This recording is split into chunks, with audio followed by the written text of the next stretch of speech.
വല്ലാത്തൊരു മുരൾച്ചയോടെ ആദിയുടെ വീടിന് മുന്നിലെ റോഡിൽ ഒരു വാഹനം ബ്രേക്കിട്ടു. ടാറ്റ സഫാരി. അതിൻ്റെ ടയർ തറയിലുരഞ്ഞു. കത്തിയ ഗന്ധം ചുറ്റും പരന്നു. മേഘം ഇടിഞ്ഞു വീണതുപോലെ കനത്ത മഞ്ഞാണ് ചുറ്റും.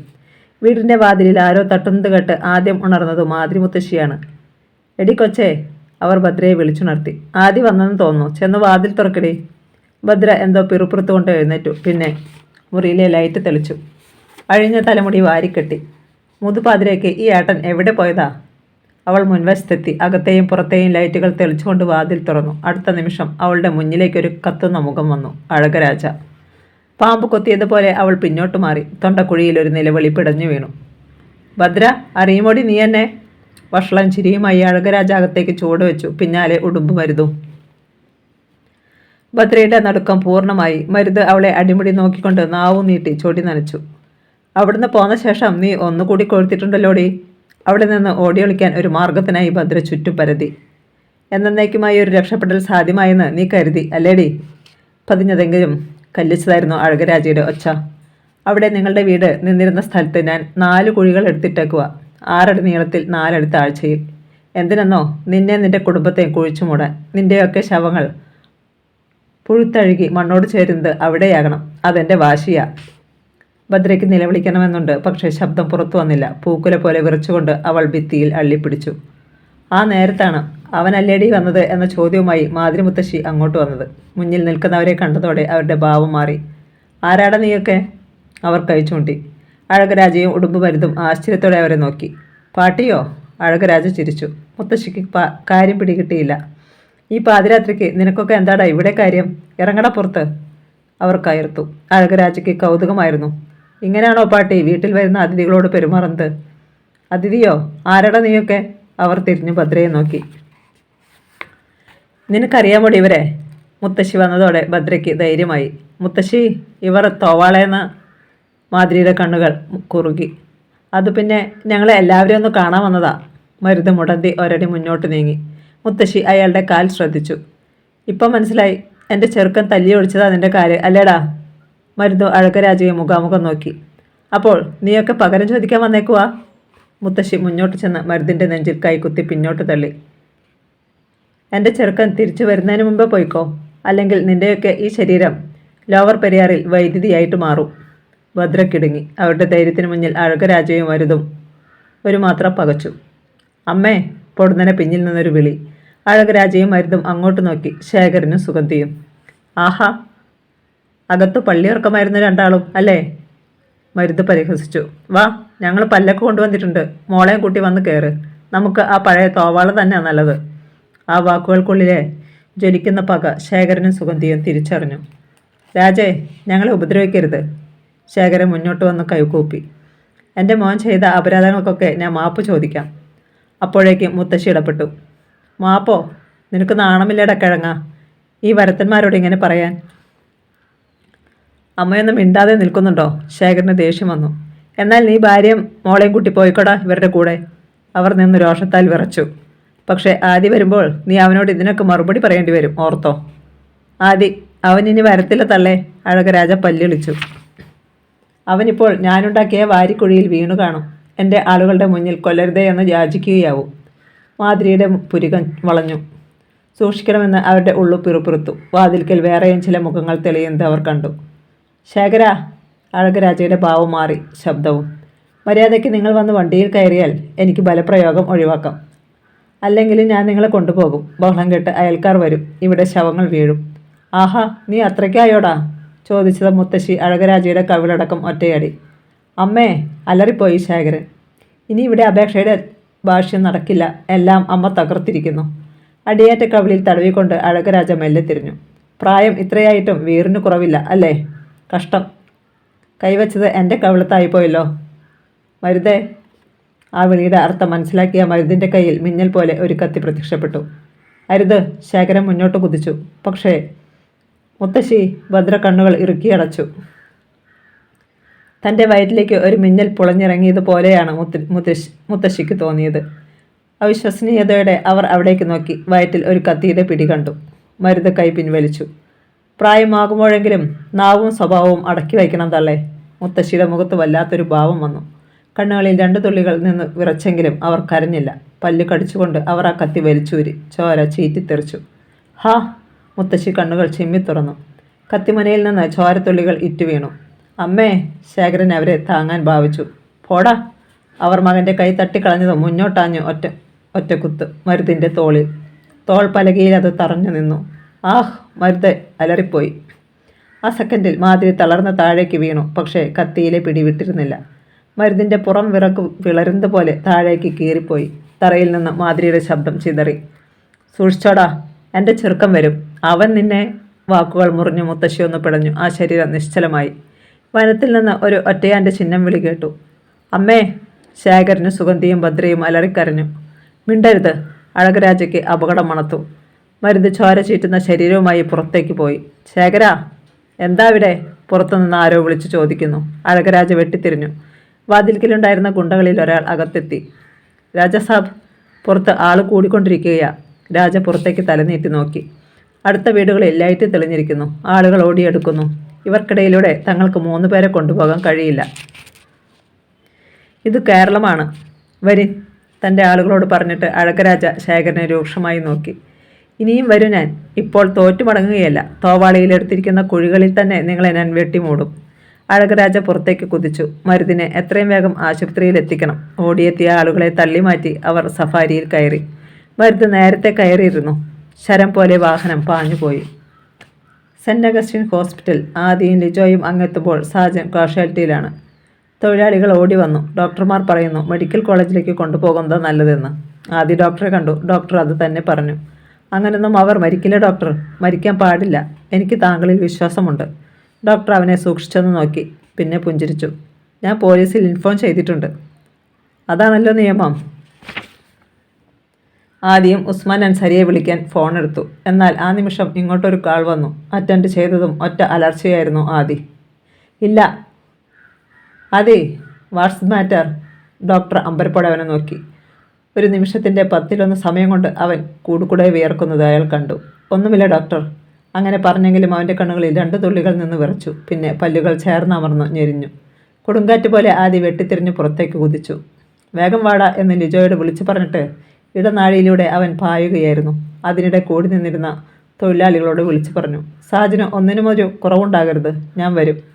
സാജൻ്റെ ജീപ്പിൻ്റെ ഡ്രൈവിംഗ് സീറ്റിലേക്ക് പറന്നു വീഴുകയായിരുന്നു ആദി. സ്വിച്ച് കീ തിരിഞ്ഞു. ഗിയർ തെന്നി നീങ്ങി. ലിജോ ഓടിച്ചെന്ന് അതിലേക്ക് കയറിയതും എടുത്ത് ചാടും പോലെ ജീപ്പ് മുന്നോട്ട് കുതിച്ചു. ആദി, എന്തുണ്ടായടാ? ലിജോയ്ക്ക് ഉദ്വേഗവും അസ്വസ്ഥതയും ഏറി. ആദി പക്ഷേ മിണ്ടിയില്ല. ഗേറ്റ് കടന്ന് ജീപ്പ് റോഡിലേക്ക് വെട്ടിത്തിരിഞ്ഞു.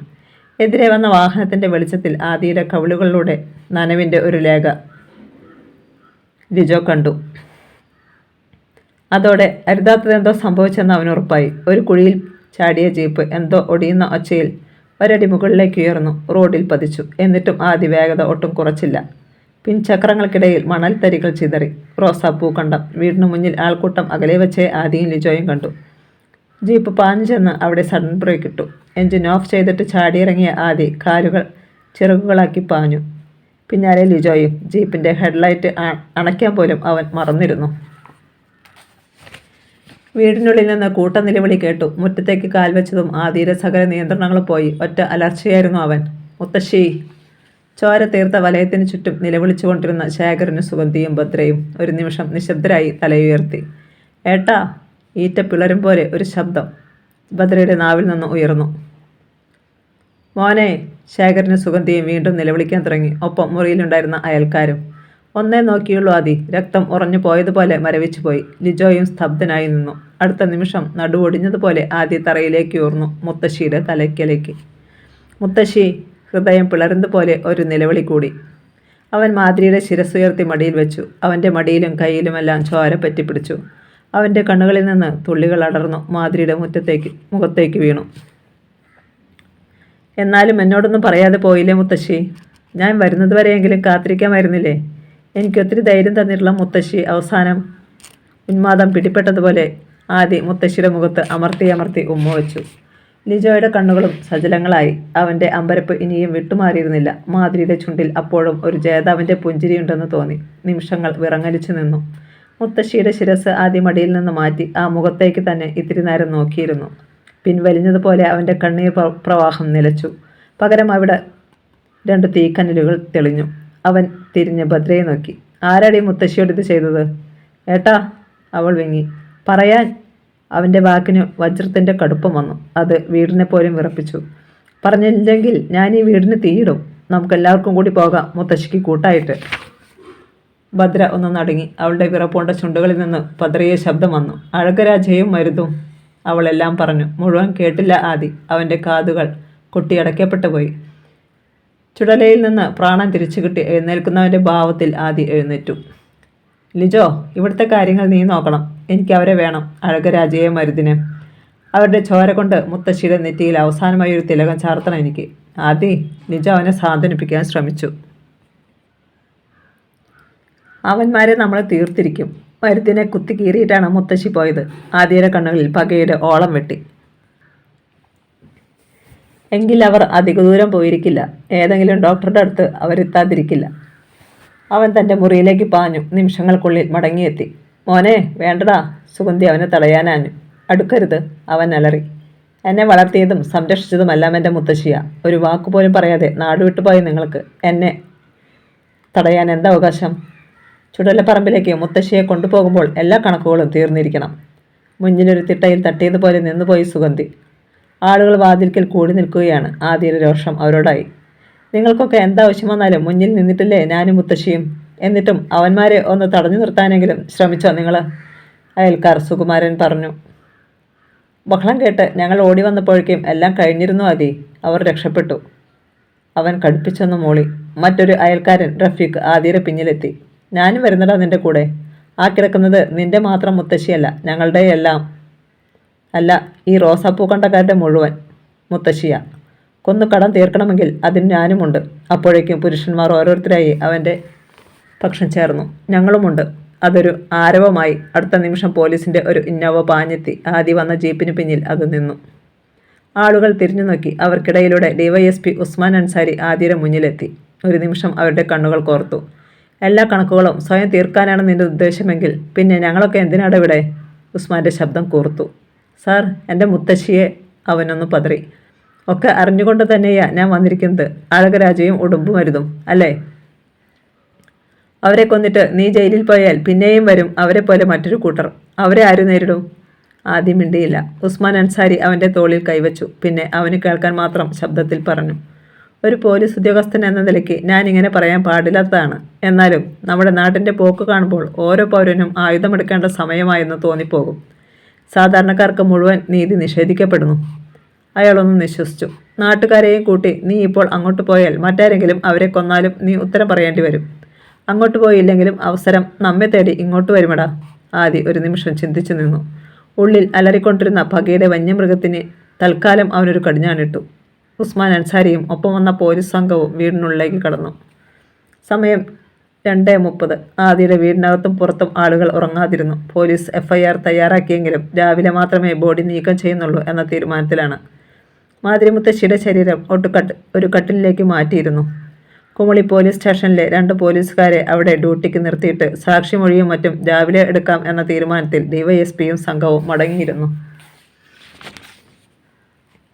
വീടിനുള്ളിലെ രോദനം ചെറിയ തേങ്ങലുകൾക്കും ദീർഘനിശ്വാസങ്ങൾക്കും വഴിമാറി. മുറ്റത്ത് എടുത്തിട്ട കസേരകളിൽ ഇരിക്കുകയാണ് പോലീസുകാർ. റോസാപ്പൂ കണ്ടത്തിൽ അന്ന് മിക്കവരും ഉറങ്ങിയില്ല. ആദ്യം തൻ്റെ മുറിയിൽ കൂട്ടിലടച്ച കടുവയെ പോലെ അസ്വസ്ഥനായി. അവൻ്റെ ഓരോ ചലനവും നോക്കി ലിജോയും അവിടെ ഇരിപ്പുണ്ട്. അന്തസംഘർഷം ആതിര മുഖത്ത് ഓളം വെട്ടിക്കൊണ്ടിരുന്നു. ഇടയ്ക്ക് സെൻറ്റ് അഗസ്റ്റിൻ ഹോസ്പിറ്റലിലേക്ക് വിളിച്ച് അവൻ സാജൻ്റെ അവസ്ഥ തിരക്കി. അപകടഘട്ടം തരണം ചെയ്തുകൊണ്ടിരിക്കുകയാണ് എന്ന മറുപടി കിട്ടി. പെട്ടെന്ന് മിന്നൽ പോലെ ആദി തിരിഞ്ഞു. വാതിലിനപ്പുറത്ത് റഫീഖ് ഉണ്ടായിരുന്നു. റഫീഖേ, അവൻ വിളിച്ചു. എനിക്കൊന്ന് കിടക്കണം. ആദി കിടന്നോ? ഞങ്ങളൊക്കെ ഇവിടെയുണ്ടല്ലോ, അയാൾ പറഞ്ഞു. ലിജോ സംശയത്തോടെ അവനെ നോക്കി. അവൻ വാതിലടച്ച് കൊളുത്തിട്ടു. പിന്നെ തലയണയ്ക്കിടയിൽ നിന്ന് ഒരു റിവോൾവർ വലിച്ചെടുത്തു. അഴകരാജയുടെ റിവോൾവർ. അവനത് ഷർട്ട് ഉയർത്തി പിന്നിൽ തിരുകി. ആദി, ലിജോ ശബ്ദം താഴ്ത്തി. എന്തിനുള്ള പുറപ്പാടാ?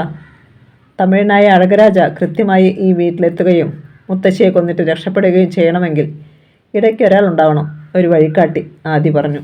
ലിജോ അവൻ്റെ കണ്ണുകളിലേക്ക് നോക്കി. ആദി തുടർന്നു. തീർച്ചയായും വെളിയിൽ പ്രത്യക്ഷപ്പെടാതെ ആരോ കൂടി അവരുടെ വണ്ടിയിലുണ്ടായിരുന്നു. ഇവിടമെല്ലാം നല്ലതുപോലെ അറിയാവുന്ന ഒരാൾ. ലിജോയുടെ പുരികം ചുളിഞ്ഞു. എങ്കിൽ അത് ആദി തലയാട്ടി. അവനെ പൊക്കാൻ പോവുകയാ നമ്മൾ, ശിക്ഷിക്കാനും. പോലീസ് പരിശോധിച്ചാലും അത് ചെയ്തത് അഴകരാജയാണെന്ന് കരുതും. കാരണം ഈ പിസ്റ്റൾ നമ്മളവിടെ ഉപേക്ഷിക്കും. കാര്യം നടന്നു കഴിഞ്ഞപ്പോൾ അഴകരാജ തൻ്റെ മീഡിയേറ്ററുടെ കഥ കഴിച്ചു, അത്ര തന്നെ. മനസ്സിലായ മട്ടിൽ ലിജോ തലയാട്ടി. ഇരുവരും വേഗം പിന്നിലെ വാതിൽ തുറന്ന് പുറത്തിറങ്ങി. തുടർന്ന് ഇരുളിൽ മറഞ്ഞു. കുമളി മൂന്നാർ റോഡിലുള്ള ഒരു ചെറിയ കെട്ടിടം, പ്രൈവറ്റ് പാർട്ടികൾക്ക് വാടകയ്ക്ക് നൽകുന്ന ഒരു റിസോർട്ട്. അതിനുള്ളിൽ വെളിച്ചമുണ്ട്, ചുറ്റും ഏലക്കാട്. അകത്തെ മുറിയിലെ പട്ടുമെത്തയിൽ ഒരു കൈ തലയ്ക്ക് താങ്ങി കിടക്കുകയാണ് സുന്ദരിയായ ഒരു യുവതി. ചില സീരിയലുകളിൽ വില്ലത്തി വേഷത്തിൽ പ്രത്യക്ഷപ്പെട്ടിട്ടുള്ളവർ. അതിലോലമായ ഒരു വെളുത്ത ഗൗണാണ് വേഷം. വിടർന്ന കണ്ണുകളും ചുവന്ന ചുണ്ടുകളും വശീകരണ ഭാവമുള്ള മുഖം. മുന്നിലെ കസേരയിലിരുന്നു കൊണ്ട് സുഗണൻ ടീപ്പോയിലിരുന്ന മദ്യക്കുപ്പി എടുത്തു. 2 ഗ്ലാസുകളിൽ പകർന്ന് അതിലേക്ക് ഐസ് ക്യൂബുകൾ വാരിയിട്ടു. പിന്നെ ഒരു ഗ്ലാസ് ഉയർത്തി അവൾക്ക് നീട്ടി. താങ്ക്സ്. അവൾ ചുണ്ടു പിളർത്തി. ഇരുവരും ഒരിറക്ക് അകത്താക്കി. പോയ കാര്യം? അവൾ ചോദ്യത്തിൽ അയാളെ നോക്കി. മറുപടിയായി അയാൾ 1000-ൻ്റെ 5 നോട്ടുകെട്ടുകൾ കിടക്കയിലേക്കിട്ടു. 5 ലക്ഷം. അവളുടെ കണ്ണുകളിൽ ആർത്തി തിങ്ങി. തിരയടിക്കുന്നത് പോലെ ഫാനിൻ്റെ കാറ്റിൽ അവളുടെ വെള്ളപ്പുടവ ഒന്നുലഞ്ഞു. അവളൊരു കെട്ട് എടുത്ത് മണത്തു നോക്കി. പുത്തൻ നോട്ടിൻ്റെ മണം. സുഗുണൻ കൊതിയോടെ അവളെ നോക്കിയിരുന്നു. കുമളിയിലും പരിസരത്തും അത്യാവശ്യം കൊട്ടേഷൻ വർക്കും ബ്ലേഡ് പലിശയ്ക്ക് പണം കൊടുക്കലുമാണ് സുഗുണൻ്റെ പടി. ഒരിറക്കു മദ്യം കൂടി അകത്താക്കിയപ്പോൾ പൊടുന്നനെ അവളുടെ മുഖത്ത് ഒരു ഭീതി മിന്നി. ആദ്യം എങ്ങനെ നമ്മളെ തിരിച്ചറിയുമോ സുഗുണ? മോളെ മാലിനി. സുഗുണൻ ചുണ്ടുകൊട്ടി. നീ അഭിനയിക്കുന്ന പൊട്ട സീരിയലല്ലേ ഇത്? ബുദ്ധി കൊണ്ടുള്ള കളിയാ. അയാൾ ചിരിച്ചു.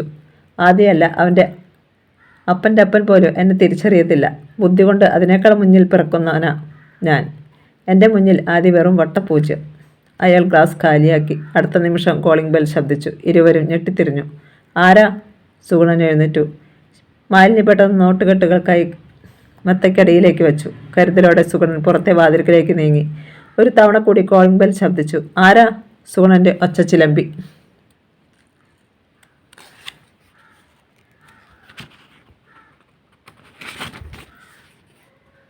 ഞാൻ താൻ രാജ. പുറത്ത് വീശുന്ന കാറ്റിനിടയിൽ ശബ്ദം കേട്ടു. അഴകരാജ സാറാ? അകത്തേക്ക് നോക്കി മാലിനിയോട് പറഞ്ഞിട്ട് സുഗുണൻ വേഗം വാതിൽ തുറന്നു.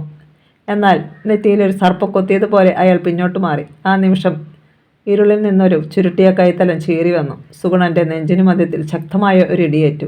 ഹാ! സുഗുണൻ്റെ വായ് പിളർന്നു പോയി. മാലിനി ചാടി എഴുന്നേറ്റു. ഇരുളിൽ നിന്ന് ആദിയും ലിജോയും മുറിക്കുള്ളിലേക്ക് കയറി. മാലിനി നിലവിളിക്കാൻ ഭാവിച്ചു. മിണ്ടരുത്. ആദി കൈ ചൂണ്ടി. അവളുടെ തുറന്ന വായ് അങ്ങനെ തന്നെയിരുന്നു. മാലിനിയുടെ കണ്ണുകളിൽ ഭീതി ഓളം വെട്ടി. ആദി സുഗുണൻ്റെ നേരെ തിരിഞ്ഞു. ബുദ്ധി കൊണ്ട് എന്നേക്കാൾ ഒരുപാട് മുന്നിൽ കളിക്കുന്നവനാ നീ, അല്ലടാ. തമിഴ് തെലുങ്ക് പടങ്ങളിലെ കളികൾ അപ്പാടെ പകർത്തുന്നതല്ലാതെ നീ സ്വന്തമായിട്ട് എന്തെങ്കിലും ചെയ്തിട്ടുണ്ടോടാ? ആദി ഷർട്ടിൽ കുത്തിപ്പിടിച്ച് അയാളെ തന്നിലേക്ക് വലിച്ചടിപ്പിച്ചു. സ്മരണയുണ്ടോടാ നാറി നിനക്ക്? ഒരു പെണ്ണിനെ സ്നേഹിക്കുന്നെന്നും പറഞ്ഞ് പിന്നാലെ നടന്നിട്ട് അവളുടെ വീട്ടിൽ പോയി കല്യാണം ആലോചിക്കാൻ പോലും ചങ്കൂറ്റമില്ലാത്തവനായിരുന്നു നീ. അന്ന് നിനക്ക് എന്നെ വേണമായിരുന്നു. എൻ്റെ കാല് നക്കി നീ എന്നെ അവളുടെ വീട്ടിലേക്ക് അയച്ചു. പിന്നെ കല്യാണത്തിനും പെറാൻ നേരത്ത് ചോര കൊടുക്കാനും കൊച്ചിൻ്റെ അരഞ്ഞാണം കെട്ടിനും വരെ ഞാൻ വേണമായിരുന്നു. അന്ന് നിനക്ക് ഞാൻ ചേട്ടനായിരുന്നു. വികാരവിക്ഷോഭം കാരണം ആദ്യ ശ്വാസം വലിച്ചു വിട്ടു. സുഗുണൻ ഭയന്നും ഇടയിറക്കി. ആദ്യയുടെ ശബ്ദം കുപ്പിച്ചില്ലുകളായി. അന്ന് എൻ്റെ കയ്യിൽ നിന്ന് കടം മേടിച്ചപ്പം നീ തന്ന വണ്ടിച്ചെക്ക് ഇപ്പോഴും എൻ്റെ കയ്യിലിരിപ്പുണ്ട്. ഓർമ്മ വരാൻ അത് കാണിക്കണോ ഞാൻ? സുഗുണന് മിണ്ടാൻ കഴിയുന്നില്ല. മാലിനി ഇപ്പോൾ അവനെ നോക്കുന്നത് പുച്ഛഭാവത്തിലാണ്. അവസാനം സീരിയൽ നടിയെന്ന് പറയുന്ന ഇവളെ നീ വാടക വീടുകളിൽ കൊണ്ടു നടക്കുന്നതറിഞ്ഞ് നിൻ്റെ ഭാര്യയും അമ്മയും എൻ്റെ അടുത്ത് വന്നു. അന്നും നിന്നെ ഞാൻ ഉപദേശിച്ചു നോക്കി. സുഗുണൻ്റെ മുഖം കുനിഞ്ഞു. ആദ്യം അവനെ ഇത്തിരി കൂടി തന്നിലേക്ക് വലിച്ചെടുപ്പിച്ചു. പിന്നെ ആ കണ്ണുകളിലേക്ക് നോട്ടം കുത്തി നിർത്തി. ചേട്ടാ ഞാൻ. സുഗുണൻ്റെ ശബ്ദം വിറച്ചു. ആദി ഒറ്റയടിയോടെ പിടിവിട്ടു. സുഗുണൻ കട്ടിലേക്ക് മറിഞ്ഞു. എടാ! അടുത്ത നിമിഷം അലർച്ചയോടെ അയാൾ ചാടി എഴുന്നേറ്റു. ആ സെക്കൻഡിൽ ആദി വലത് കൈപ്പത്തി ലംബമാക്കി ഒറ്റ വെട്ട് സുഗുണൻ്റെ കഴുത്തിൽ. ആ കഴുത്തൊടിഞ്ഞതുപോലെ സുഗുണൻ്റെ തല ഒരു വശത്തേക്കായി. വായിൽ ചോര കിരിഞ്ഞു. കടപുഴുകിയ മരം പോലെ അവൻ വീണ്ടും കട്ടിലിൽ വീണു. ആദ്യം അയാളുടെ കഴുത്തിൽ കാലുയർത്തി ചവിട്ടിക്കൊണ്ട് ഒരു കൈ വലിച്ചു പൊക്കി. കൊല്ലല്ലേ! മാലിന്യം മുന്നോട്ടാഞ്ഞു. നിൽക്കടി അവിടെ! ലിജോ കുതിച്ചെത്തി. ആദ്യയുടെ പല്ലുകൾ ചേർന്ന് ഞെരിഞ്ഞു. ഞാൻ ഒന്നിനും വരാതിരുന്നിട്ടും നീ കയറി ചൊറിഞ്ഞോണ്ടിരുന്നു. നിന്നെ കണ്ട് ഞാൻ എന്ത് പുല്ല് പഠിക്കാനാണടാ? അനുജ നന്നാകുന്നത് പോലും നിനക്കിഷ്ടമില്ലാത്തതോ? ആദ്യയുടെ കാൽ അല്പം കൂടി അമർന്നു. സുഗുണൻ്റെ കണ്ണു തള്ളി. എടാ, തന്തയ്ക്ക് പിറക്കണം ആദ്യം, അല്ലെങ്കിൽ ഇതുപോലെ ചെറ്റത്തരം കാണിക്കേണ്ടി വരും. അതെങ്ങനാ? അങ്ങേർക്ക് നീ പച്ചവെള്ളമെങ്കിലും കൊടുത്തിട്ട് കാലം എത്രയായി? ആദി കാറി തുപ്പി. അവൻ്റെ ഭാവം വീണ്ടും മാറി. ഒറ്റ ചോദ്യം മാത്രം. നീ എത്ര രൂപയ്ക്കാ എന്നെ ഒറ്റിക്കൊടുത്തതും എൻ്റെ മുത്തശ്ശിയെ കൊല്ലാൻ കൂട്ടുനിന്നതും? ഞാൻ എനിക്കൊന്നും അറിയില്ല. സുഗുണൻ വായി തുറന്നപ്പോൾ ചോരയും തുപ്പലും കവിളിലൂടെ ഒലിച്ചിറങ്ങി. ലിജോ മുന്നോട്ട് നീങ്ങി മെത്തയുടെ തലഭാഗം വലിച്ചുയർത്തി. അതിനിടയിലിരുന്ന നോട്ടുകെട്ടുകൾ അവനെടുത്തു. ഈ പണം എവിടുന്നാടാ? ഇവിടെ കൊണ്ടു നടന്ന് വിറ്റതിൻ്റെ കാശോ? അത് പണം എൻ്റേതാ. മാലിനി ലിജോയുടെ കയ്യിൽ കടന്നു പിടിച്ചു. അവൻ ആ കൈ തട്ടിയതും അവളുടെ കവിളടക്കം ഒന്ന് പൊട്ടിച്ചു. മാലിനി വട്ടം കറങ്ങി നിലത്ത് വീണു. ഞൊടിയിടയിൽ ആദി റിവോൾവർ വലിച്ചെടുത്ത് സുഗുണൻ്റെ നെറ്റിയിൽ കുത്തി. പറയട വേഗം. സീരിയൽ നടി അത് കണ്ട് അടിമുടി വിറച്ചുപോയി. ആ പണം നിങ്ങളെടുത്തോ? എന്നാലും കൊല്ലല്ലേ? അവൾ കൈകൂപ്പി. പണമോ? ആർക്ക് വേണമടി പുല്ലേ അത്? ലിജോ അവളുടെ മുഖമടച്ച് ഒന്നുകൂടി കൊടുത്തു. മുള ചീന്തും പോലെ ഒരു നിലവിളിയോടെ അവൾ പിന്നോട്ട് മാറി. എന്നാൽ അടുത്ത നിമിഷം അപ്രതീക്ഷിതമായ ഒരു ഭാവമാറ്റം അവളിലുണ്ടായി. ദേ, ഇത്രയും നേരം ഞാൻ കരഞ്ഞതും കാലു പിടിച്ചതും എൻ്റെ ബലഹീനതയായിട്ട് നിങ്ങൾ കാണല്ലേ? എൻ്റെ ഒരു ഫോൺ കോൾ മതി നീയൊക്കെ അകത്താകാൻ. ഞൊടിയിടയിൽ അവൾ മേശപ്പുറത്തിരുന്ന തൻ്റെ സെൽഫോൺ എടുത്ത് നമ്പർ സെർച്ച് ചെയ്യാൻ തുടങ്ങി. ഓഹോ! ലിജോയുടെ കാൽ മിസൈൽ പോലെ മേലേക്കുയർന്നു. അവളുടെ കൈപ്പത്തി ചതഞ്ഞു. ഹോ! ഫോൺ പിടിവിട്ടു വീണു. ലിജോ അതിൽ ആഞ്ഞു ചവിട്ടി. അവൻ്റെ കാൽക്കീഴിൽ ഫോൺ ചിതറി. ചോര തിങ്ങിവരുന്ന കണ്ണുകളോടെ ലിജോ ഗർജിച്ചു. നായൻ്റെ മോളെ, നീ വിളിച്ചാൽ ഓടിയെത്തുന്ന പലരും ഉണ്ടാവുമെന്ന് ഞങ്ങൾക്കറിയാം. നീ കുരുക്കിയിട്ടിരിക്കുന്ന ഇഴജന്തുക്കൾ. എന്നാൽ ശരീരം കാട്ടി മോഹിപ്പിച്ചും കാശു വാങ്ങിയും നീ കാട്ടിക്കൂട്ടിയതെന്നും നിനക്ക് പ്രയോജനപ്പെടില്ലെന്ന് തെളിയാൻ പോവുകയാ. അവൻ്റെ നോട്ടം അവളിൽ അടിമുടിയൊഴിഞ്ഞു. നിന്റെ ഈ വെണ്ണ നെയ്യ് പോലത്തെ മേനിയിൽ പുഴുവരിക്കാനുള്ള നേരമായിരി. മിന്നൽ പോലെ മാലിനി പുറത്തേക്ക് ഓടാൻ ഭാവിച്ചു. എന്നാൽ ലിജോ അവളുടെ കയ്യിൽ കാലിൽ തട്ടി വീഴ്ത്തി. ഒരു ചാക്കുകെട്ട് കണക്കെ അവളുടെ മുഖം തറയിലിടിച്ചു.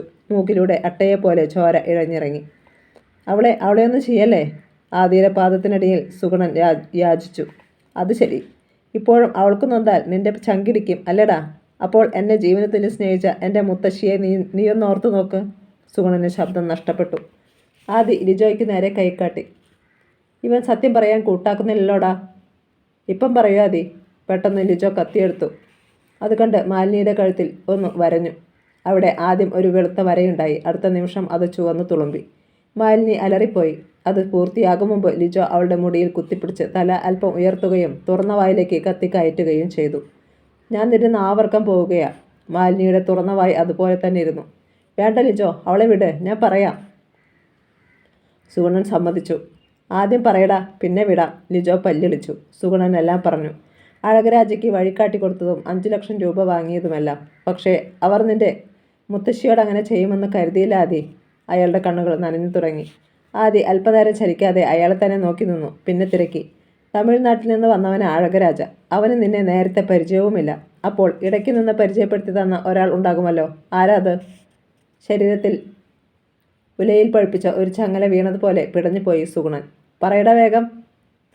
ആദി കൈനീട്ടി റിവോൾവറിൻ്റെ സേഫ്റ്റി ക്യാച്ച് റിലീസ് ചെയ്തു. സുഗുണൻ്റെ നെറ്റിയിൽ ഭാരലാഞ്ഞമർത്തി. സുഗുണൻ്റെ നാവിൽ തുമ്പിൽ നിന്ന് വിറപ്പൂണ്ട അക്ഷരങ്ങൾ ഉടർന്നു. ആദിയുടെയും ലിജോയുടെയും തലയ്ക്കുള്ളിൽ ഒരു മിന്നൽ പിണരുകൾ പുളഞ്ഞിറങ്ങി. അടുത്ത നിമിഷം അവരിരുവരും മഞ്ഞുകട്ടകളായി ഉറഞ്ഞു നിന്നു. കള്ളം പറയുന്നോടാ. ആദിയുടെ ശബ്ദം പോലും മാറിപ്പോയി. അവൻ്റെ വലത് കൈയിലെ 2 വിരലുകൾ സുഗുണൻ്റെ കണ്ണുകളിൽ കുത്തിയിറക്കപ്പെട്ടു. അയ്യോ, ഞാൻ പറഞ്ഞത് സത്യമാ ആദി. സുഗുണൻ്റെ കണ്ണുകൾ കലങ്ങി. കാഴ്ച നഷ്ടമായി. എന്നാലും വിശ്വസിക്കാൻ കഴിയുന്നില്ല ആദിക്കും ലിജോയ്ക്കും. ലിജോ. അവസാനം ആദിയുടെ ചുണ്ടനങ്ങി. ലിജോ മുമ്പോട്ട് വന്നു. ഇവനെ പിടിക്കേ. ആദി കാൽ പിൻവലിച്ചു. ലിജോ പിന്നിലിരുന്ന് സുഗുണനെ കിടക്കയിൽ നിവർത്തിയിരുത്തി. നിങ്ങളെ 2 പേരെയും ജീവനോടെ വിട്ടാൽ അടുത്ത നിമിഷം ഞങ്ങളെക്കുറിച്ച് അറിയേണ്ടവർ അറിയും. മാത്രമല്ല ഇനിയും നീ തെമ്മാടിത്തരങ്ങളുടെ കെട്ടഴിച്ചുവിട്ട് ഞങ്ങളുടെ ശവത്തിനായി പിന്നാലെ വരും. അതുകൊണ്ട് ആദ്യ റിവോൾവർ മാലിനിക്ക് നേരെ തിരിച്ചു. അവൾ തറയിൽ കൈക്കുത്തി എഴുന്നേൽക്കുകയായിരുന്നു. എൻ്റെ മുത്തശ്ശിയുടെ ആത്മാവിന് കൂട്ടായിട്ട് നീയും ഇവനും പോകണമടി അങ്ങോ ലോകത്തേക്ക്. പറഞ്ഞതും അവൻ്റെ വിരൽ കാഞ്ചിയിൽ അമർന്നു. കെട്ടിടത്തെ നടുക്കിക്കൊണ്ടൊരു വെടിവെച്ച. അതേ ഒച്ചയിൽ മാലിനിയുടെ അലർച്ചയും. അവൾ തറയിൽ മലർന്നു വീണു പിടഞ്ഞു. അടുത്ത നിമിഷം ആദി സുഗുണൻ്റെ വലുത് ചെന്നിലേക്ക് പിസ്റ്റൾ ചേർത്ത് കാഞ്ചി വലിച്ചു. അവിടെ ഒരു ചുവന്ന പൊട്ട് തെളിഞ്ഞു. ലിജോ പിടിവിട്ടു. കട്ടിലിലേക്ക് വീണ സുഗുണൻ ഒരു തവണ വെട്ടിപ്പിടഞ്ഞു. പിന്നെ നിശ്ചലമായി. ആദി ബെഡ്ഷീറ്റിൽ റിവോൾവർ തുടച്ച് അതിൽ തൻ്റെ ഫിംഗർ പ്രിൻറ്റുകൾ ഇല്ലെന്നുറപ്പാക്കി. പിന്നെ ബെഡ്ഷീറ്റ് ചേർത്ത് പിടിച്ച് അത് സുഗുണൻ്റെ വലത് കൈയിൽ പിടിപ്പിച്ചു. മാലിനിയെ വെടിവെച്ച് കൊന്നിട്ട് സുഗുണൻ ആത്മഹത്യ ചെയ്തതാണെന്നേ പോലീസ് കരുതും. കഥ തുടരും.